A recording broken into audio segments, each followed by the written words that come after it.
KT və MRT müayinəsinin qiyməti 10-24 manat aralığında olacaq. Müsavat.com xəbər verir ki, bu barədə İcbari Tibbi Sığorta üzrə Dövlət Agentliyinin nümayəndəsi Sevil Əliyeva bildirib.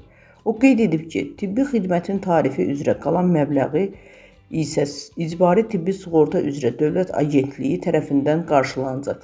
Nümunə olaraq qeyd edək ki, ambulator tibbi xidmətlər üzrə MRT və KT müayinələrinin tarifləri nahiyədən asılı olaraq 50-120 manat arası dəyişir. 50 manat olan xidmətlərdən müştərək maliyyələşmə məbləği 10 manat, 120 manat olanlarda isə 24 manat olacaq.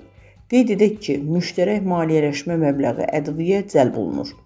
Xatırladaq ki, bir neçə gün əvvəl Baş nazir Əli Əsədov bununla bağlı müvafiq qərar imzalayıb.